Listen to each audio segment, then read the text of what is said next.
Paige, your relationship with Chris is headed to be just like your wig this episode. Busted.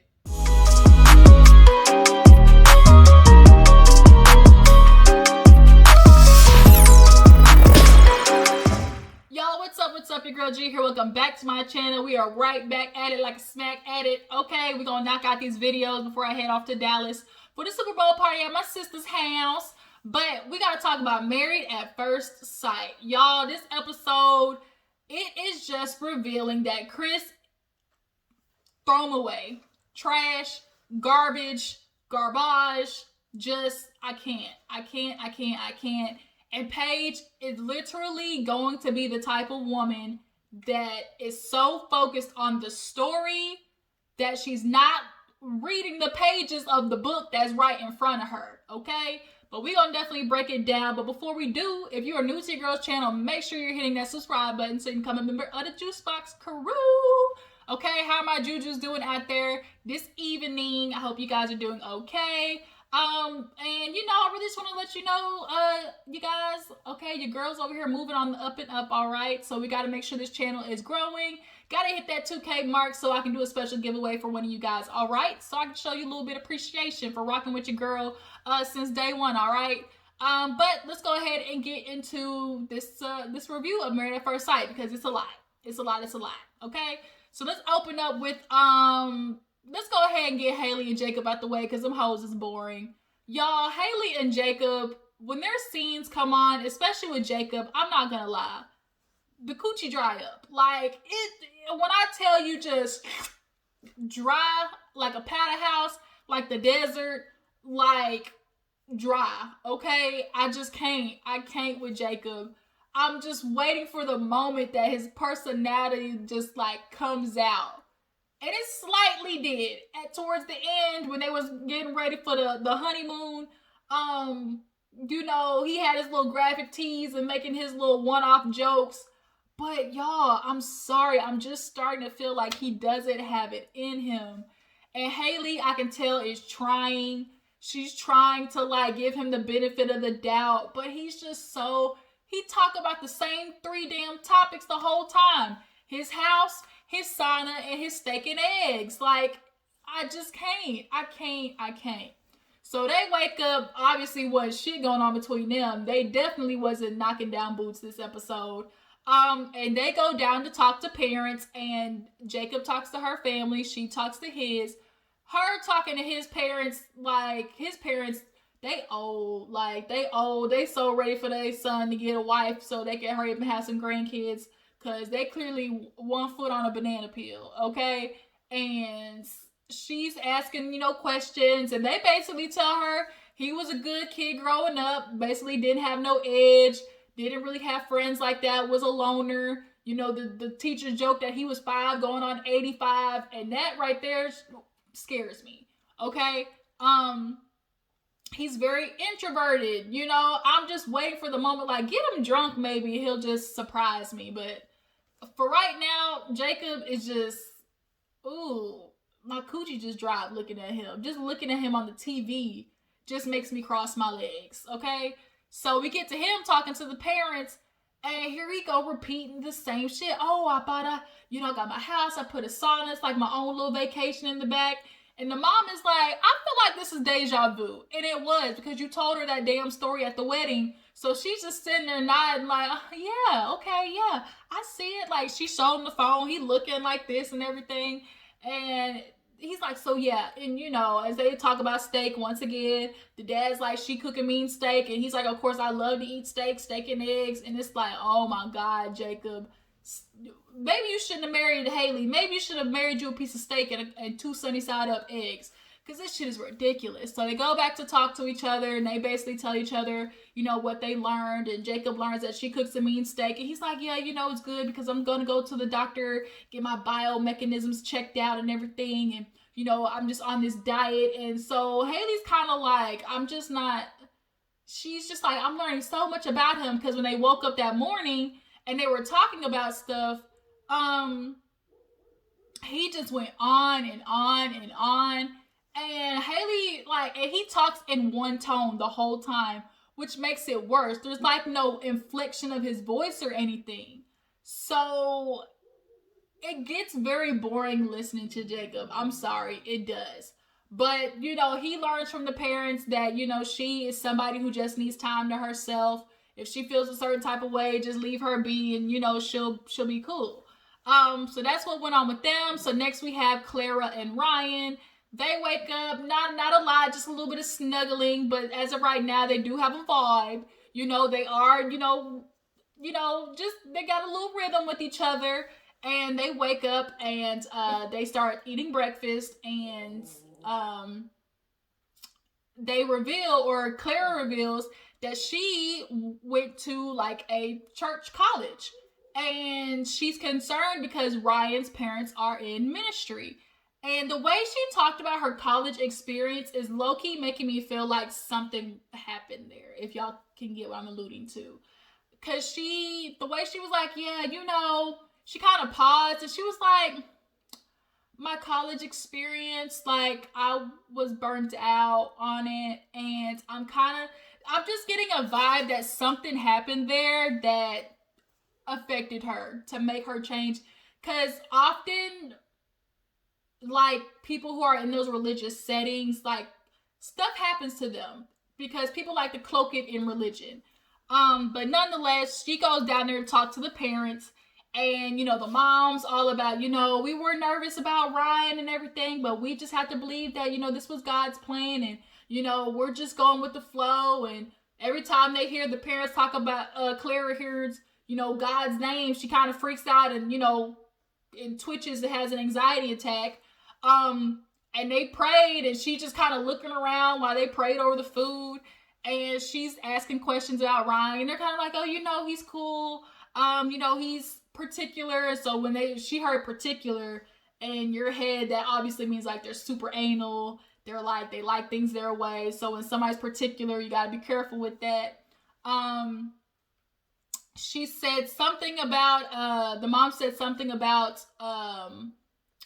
Ryan's, they were like, we were so glad that, they found a woman that's beautiful as you, that's smart. He obviously needs a woman that's, that's God, loves God most of all. And Clara, heard that, and obviously in the back of her head, she's concerned, So Ryan, talking to her parents, Clara's, he basically gets hit with the, she's everywhere sometimes, and, she's a big lover.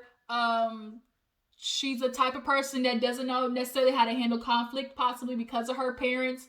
Her parents never, when they said that, at first I was kind of like, either they fought a lot or they were the type of parents that hid their fights. And I agree with parents making sure your kids are watching a dysfunctional, toxic relationship. But there is something to be said for parents who allow their kids to watch them disagree, communicate, and come up with a resolution. That is healthy as well. And she didn't see that. So that's going to be something maybe for them to come across that hurdle, because when they went back to the room, Ryan told her, like, your mom was saying that, maybe communication might be an issue, because she never saw her parents argue. So she admits, like, in the past, she ran from conflict. She didn't like it. She was a person who held everything in that she was thinking. And that's unhealthy. Like, to always hold in what you're saying and, not speak your mind, you end up becoming mentally and emotionally exhausted, which is not good for a relationship. So she's learned to, speak up a little bit more, and she tells Ryan, I am concerned that this whole church thing, and, what is that going to mean? And we see in a preview for next week, that conversation does come up, especially when it comes to raising kids. So we get to Virginia Lake and Eric, and those two are loverbirds. They are kissing, smooching. No, they didn't knock no boots, but they definitely had some heavy petting. And Virginia's makeup, I'm sorry, for her wedding day was garbage. Her eyeshadow was ugly. It was so ugly. Like, it was just, it just wasn't buffed out. Like, I I didn't like it. But they're sitting there talking, and she discusses to him how, obviously the age difference is a thing, and he brings up how he was married in the past and tells her, I got married, but it was for military. It was a thing where in order to see each other, you had to be a spouse and all that type of stuff. But they were married for 6 years. So he's like, I didn't have the ring, the big wedding, none of that. So this is just as new for me as it is for you. And so she was kind of like, interesting. So she goes down to the parents and, has all this energy. And the parents love that energy about her. Her smile, she's, I'm like fun-loving, stuff like that. So they enjoy that about her. But obviously the age difference comes up because she's like, I do like to go out and stuff like that. And the parents are like, he's in his 30s. Like, that's not him anymore. He wants kids. We do know he wants kids. And she damn near broke the mom's heart because she's like, I'm ready for grandkids. And she's like, well, I'm 50-50. And you could tell the mama low-key had a heart attack because when she's like, oh, I'm 50-50, it's making me feel like she knows she wants kids, but is not ready to give up the ability to just get up and go and be selfish and think about herself. And I feel like Virginia's gonna have a problem giving up going to the club and partying. Like, that's her thing. And to be able to hop up and go and do it when you want to, like, I really feel like low-key I get what their experts were trying to do with, like, okay, he needs somebody to bring him out of his shell. She needs somebody to calm him down. He's 33. I feel like they should have found somebody that was more 28, 29, 30 versus 33. Like, I'm pretty sure he's 33. I really felt like that really should have been the sweet spot because they're not as in such an urgency. And are still maybe like a little more, outgoing. But she tells the mom, like, ooh, we might have to wait on the kids a couple of years. So they get back to the room and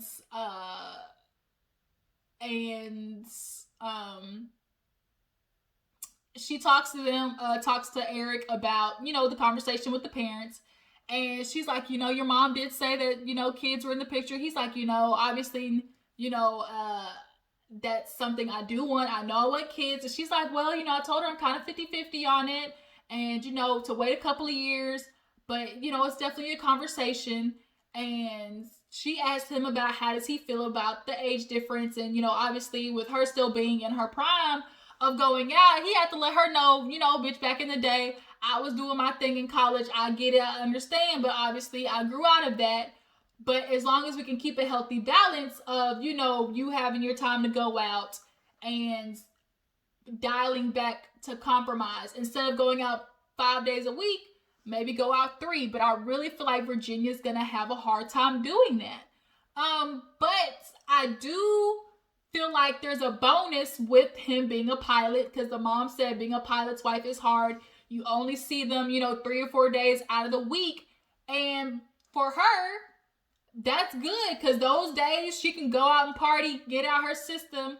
Then when he comes back, we can be all lovey-dovey, having sex all across the house, all that type of shit, So maybe his profession can work in that benefit to where at least she can be getting it out of her system without not having to worry like, oh, if I get home too late, is he going to be mad because I woke him up or stuff like that. Because a partner staying up all night waiting for you to come home is going to get old. Like, at least if she goes out when he's, out of the towns on those weeks, like, that could be, maneuverable. But as of right now, he's in denial, talking about, oh, if we compromise, I think everything should be good. But she likes to drink, y'all. I'm up for a good time. But it just always seems like Virginia, like, damn, where's the alcohol? Like, where's the cups? It's like, okay, like, bitch, let's get situated first. Like, I swear I'm up for a good time. But it just kind of low-key felt like Virginia was looking for the alcohol in every situation, okay? So let's get to Chris and Paige, okay? So the music is playing. When that music be playing, that real somber music, some shit popped off. So she wakes up, she's walking around in the room, and she says that Chris said he was going downstairs for breakfast. She was like, that was 9 o'clock. It's damn near 10:15. And I call him, he doesn't answer the phone. So Chris comes back and he's talking about, what's up? And she's like, well, I'm confused. He goes, well, what are you confused about? I hate when people do that. I hate when people don't repeat back to me what I just said to you so you try to understand what I was saying because I knew what I was saying to you because you try to repeat it. Like, no, don't do that. You know what I'm trying to say. Why am I confused? I'm confused because now you said you're going downstairs for breakfast. It's an hour later and you come back. There's still no breakfast on my table. So what the hell happened? He said he had a panic attack. She goes over there and was like, look, we promised we took these vows, so you're going to have to be vulnerable with me, be open. And the way he was just the fake crying, like that stuff, like I felt like it was such bull. Like, come on. Like, really, Chris? Really? Really? Like, I can't. I really feel like he know how to put on the emotions for when he knows he's about to do something effed up or when he knows he's done something effed up. So, do y'all believe him when he said he had a panic attack is the question? I feel like he was downstairs either talking to his homies, talking to his brother, talking to the people at the wedding. I feel like he was talking to any of them, talking about how he had sex with her, even though he's not attracted to her. That's what I feel like happened. But y'all drop down in the comments and let me know. Do y'all feel like that he had a panic attack? So she's like, well, what is it that's troubling you? And he tells her, I am not 100% attracted to you. So obviously to her, it's like, but you just blew my back out like twice. You was just in these guts. Like, I'm about to dive in on that ass like literally last night and this morning. So how fucked up is that? Like, how fucked up was that for Chris to sleep with her knowing she's like, you knew that, but you still had sex with me? Dog move, Chris. So she, they still got to talk to the parents. He didn't even go talk to her parents, but she talked to his. And she ends up telling them that they hit a bump in the road. And the parents are like, oh, like, what happened? And she's like, well, we had a good night, me and Chris. We stayed up and, we had a moment. And that was a polite way of saying they was fucking, okay? And she's like, but we hit a bump in the road because your son, said I'm not his usual type, right? And the parents and whoever, is that like the mom and the stepmom? Is that the mom and the aunt? Like, I'm a little lost with who the two women were. But she's like, I'm not his usual type. So the parents went into the type inquisitive type face, right? And the dad was like, wait a minute, like he genuinely thought that there was a connection, from the look of the wedding last night. I'm trying to figure out, did Chris tell his dad that he wasn't attracted to her yet?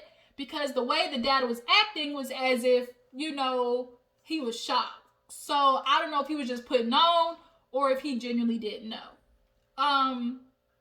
But the mom pissed me off because she goes, I'm not defending my son or anything.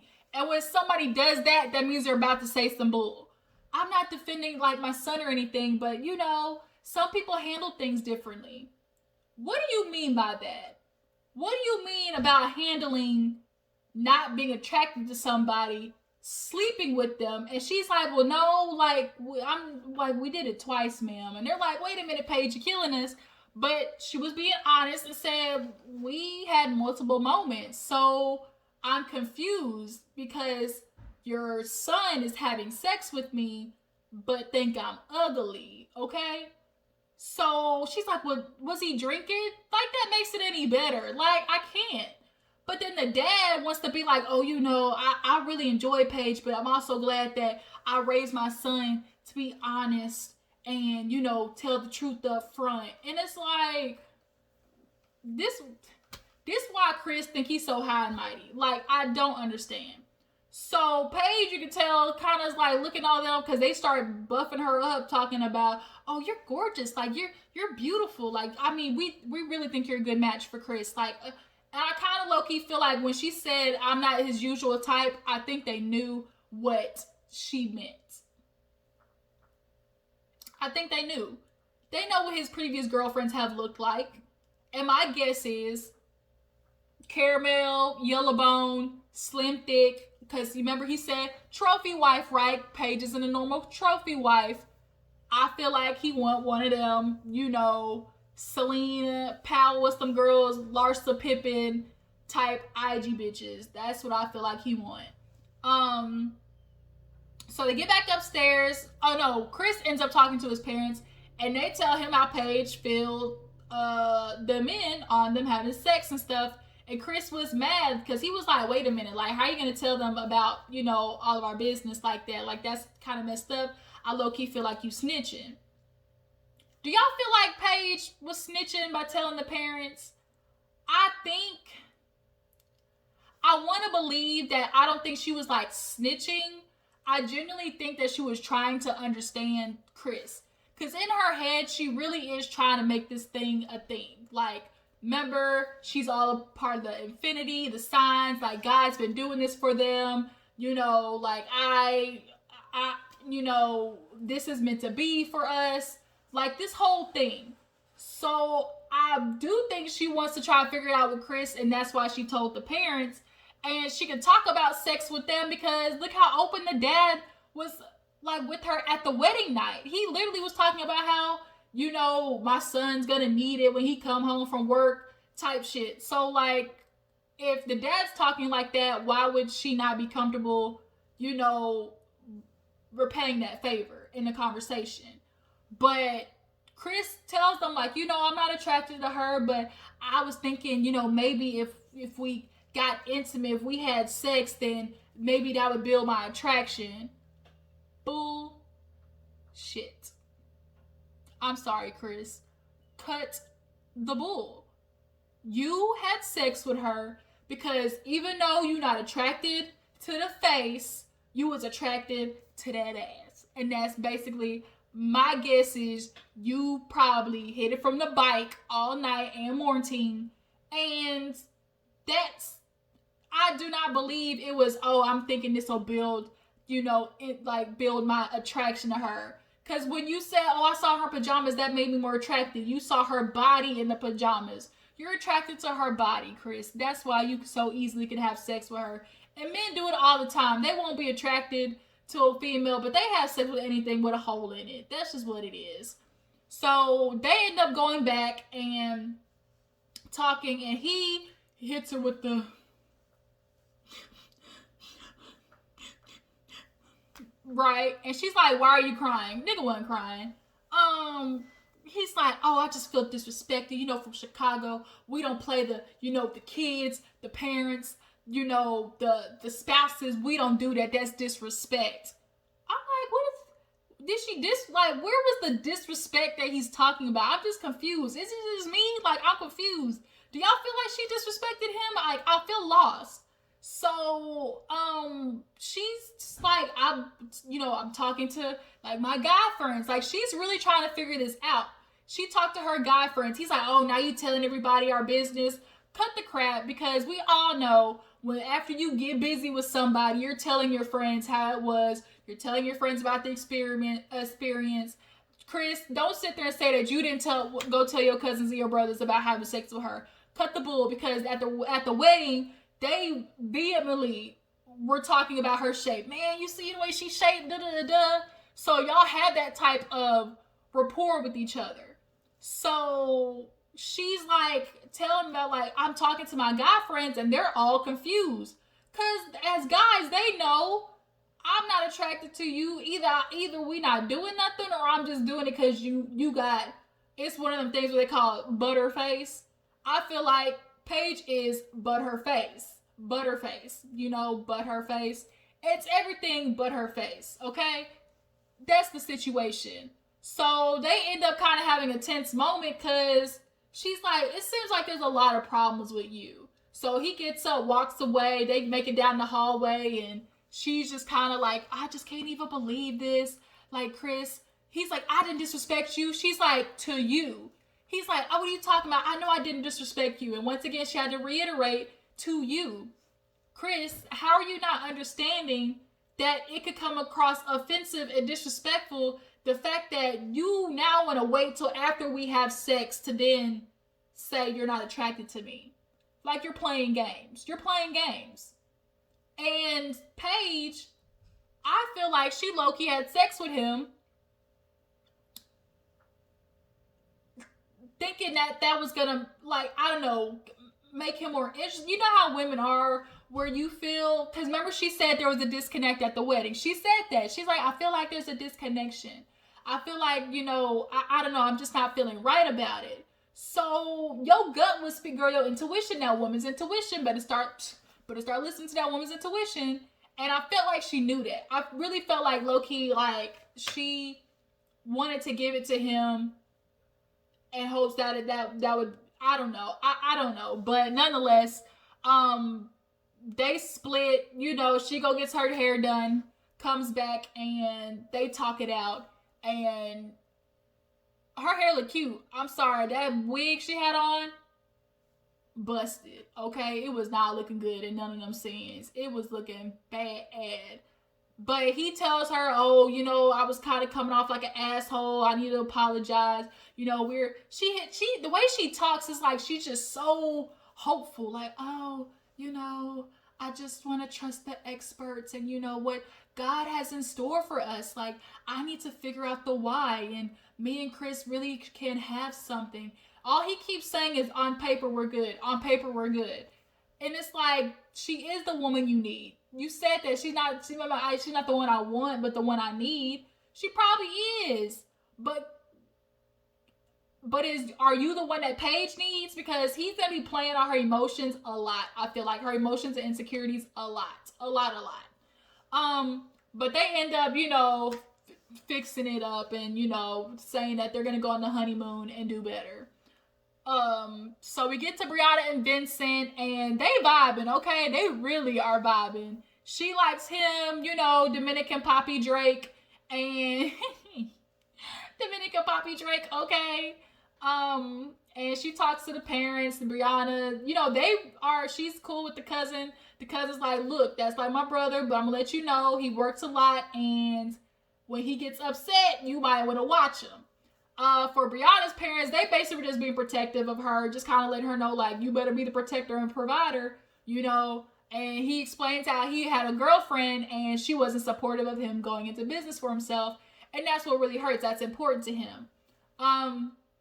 So they go back to each other, and she tells him about the cousin saying that, you know, when he gets hot, you know, be careful, you know, watch out for him, calm him down. And he kind of looked at her like, and it's kind of making me feel like that shit was true. Like, the way he got so defensive about it, he says, you know, most of the time I'm happy, you know, I'm good, you know, but you just got to really do something disrespectful. And them the ones you got to be careful with. Because people who are generally happy-go-lucky don't get mad a lot. When they do get mad, it's like an earthquake is coming. And I'm scared that's what that's going to be. So, did we talk about everybody? Yep. So everybody gets their news for the honeymoon. They're all going to Las Vegas. Some have gone, some have not.